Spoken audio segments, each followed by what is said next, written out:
Hello everyone, welcome back to another agent deck profile.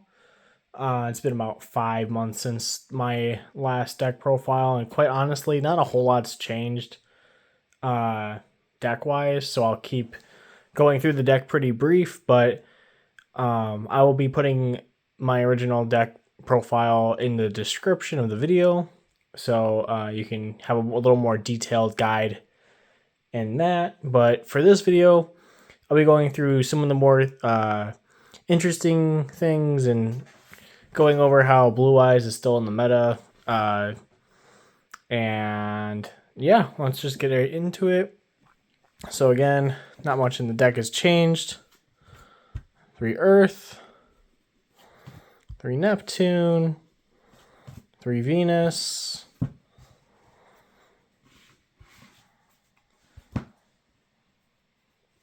2 Uranus.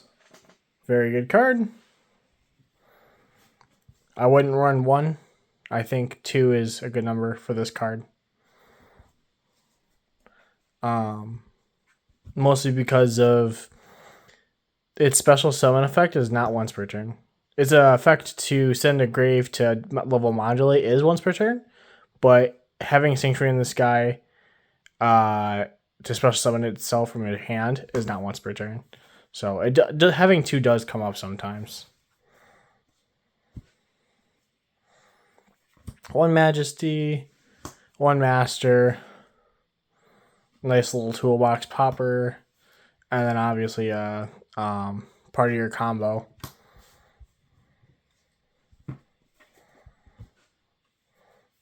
The Destruction, still need to get a foil of this, but other than that, the extender with Master Fire Hyperion.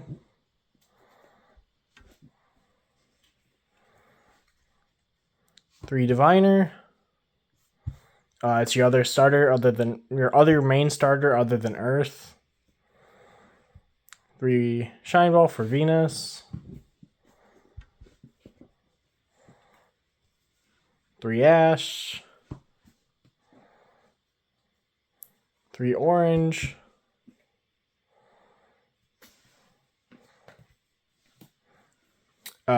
2 Logolith.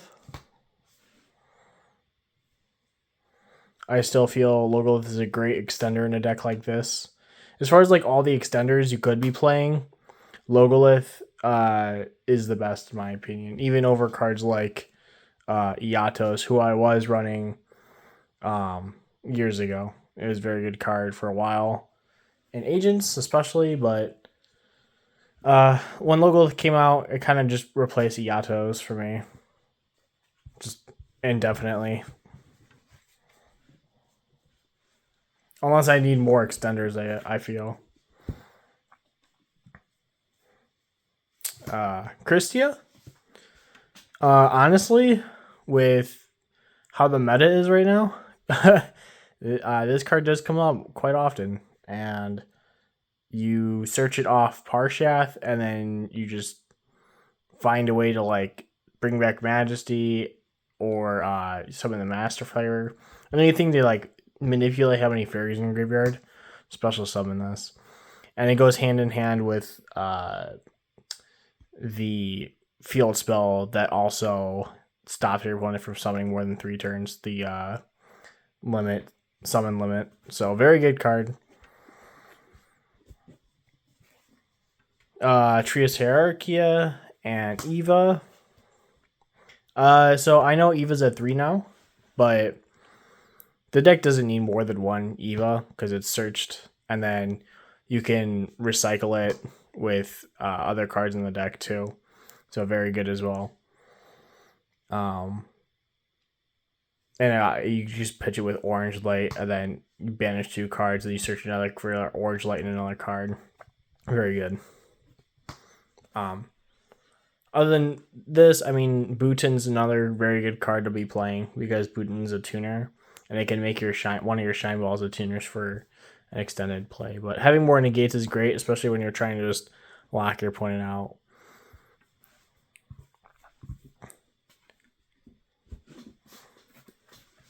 Nemesis Corridor, because it's a thunder. It it can be searched off Cupid Pitch or mid combo. Not much else to say. I mean, Thunder Dragon Colossus, of course. I don't have it in my extra deck currently, but it's in another deck, and I need to get another second copy for Agents as well. But yeah, very good. Very great addition. This deck definitely needed that. That's it for the monsters. Yeah, as far as main deck monsters go, it's interesting that I thought about playing some of the other agents. I don't think Mars is half bad, but I don't need another level 3.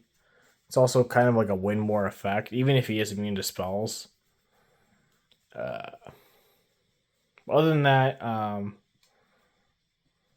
yeah, maybe one day we'll get a retrain for some of the other agent monsters other than Venus. I like to see another Jupiter card or another Saturn. It'd be nice. Mercury definitely needs a retrain because the effect on Mercury is one of the worst effects I've ever read in Yu-Gi-Oh. So, anyway, moving on to the spells. Monsterborn. I play Monsterborn as a great extender card, even over Foolish Burial, honestly, because Monsterborn you already have the monster you need in graveyard, so you just bring it back instead of sending it to graveyard and then having another loop around to try to get it back. Monsterborn just brings back either a monster you already need, like they outed somehow, like say like you got ashed and then you need to bring back your monster for an extended play. Yeah, it's a very good card. Nothing to say. Call by the Grave. The 3 field spells from last time.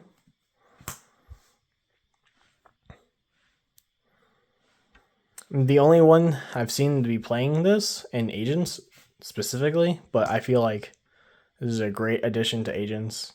Just to go draw one, cycle through your deck, and then you can go to Ancient Fairy Dragon, play grab Summon Breaker, play Summon Breaker. And then this card honestly is just your Nibiru of the deck because they can't summon more than 3 times, and then when you're sitting on a Colossus on field or you're sitting on orange lights in hand, there's not much they can do about this. So the game just ends.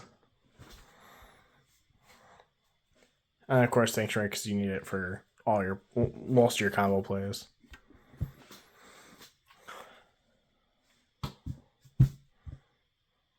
Three Sacred Waters, and then the Fallen Sanctuary.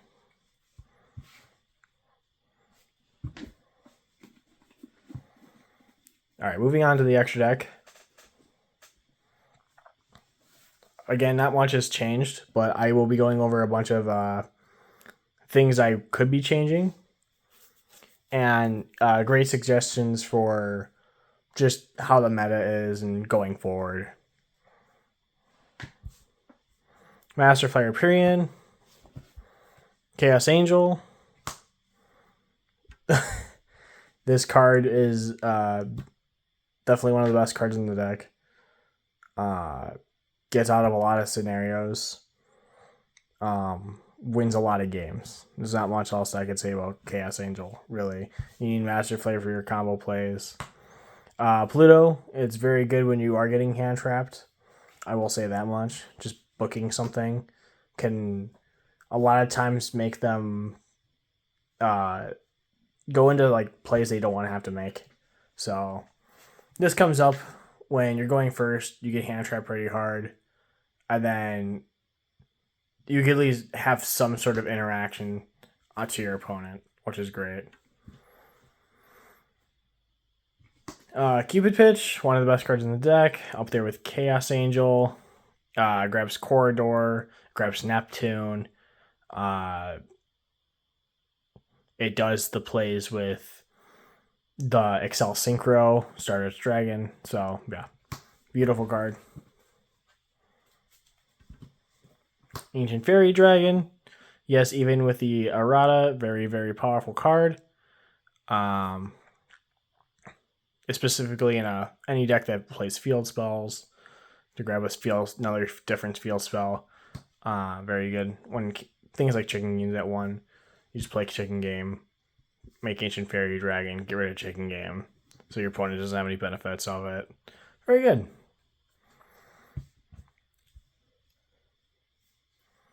Beals.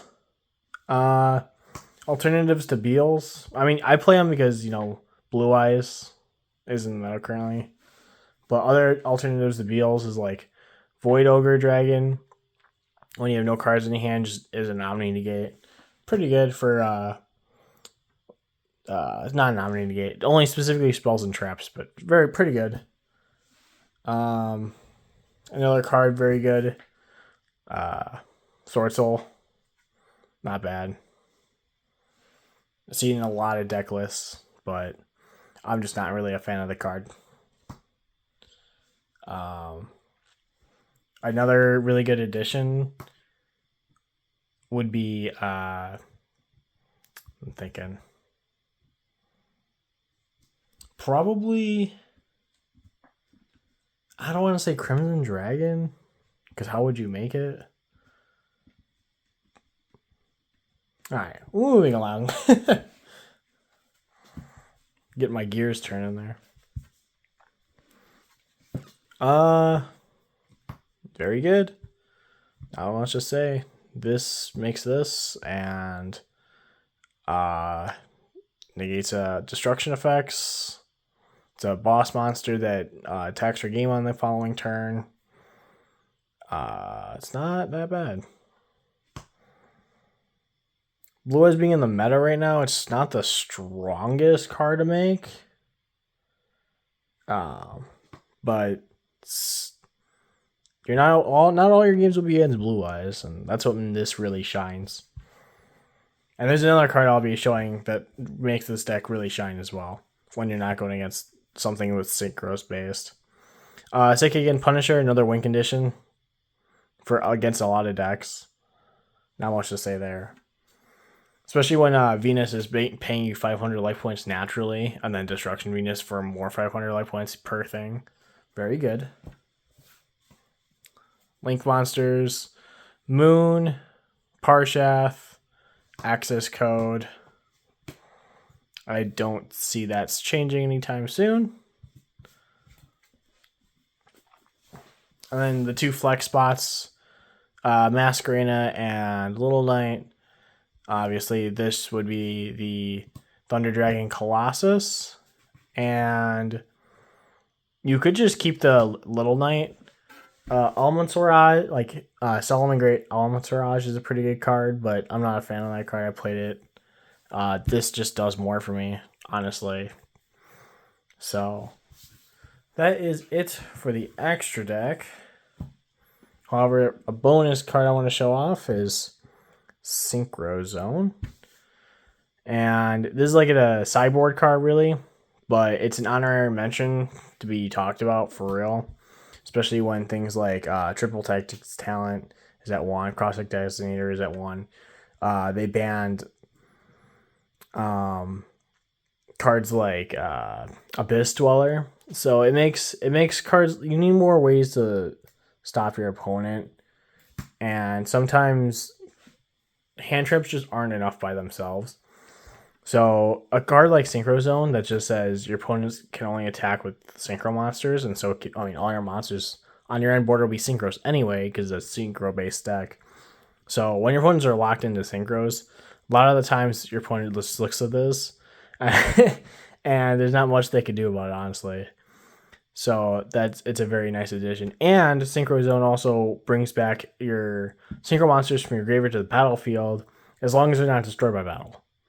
So if they were sent by a card effect via destruction, or they're sent to grave, or they're just be sent, or what's another way? Oh, if you synchro with them.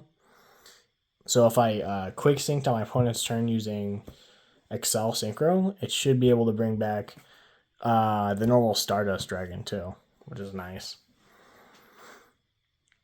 And then you can send this to graveyard to quick synchro, but you're not doing that. You're just using that first effect, and then of course the neither player can declare attacks except for synchro monsters. And yeah, that is it for the agent deck profile. My next deck profile I will be doing will be a goat profile for Fiend aggro. So keep that in mind. And yeah, that'll be all.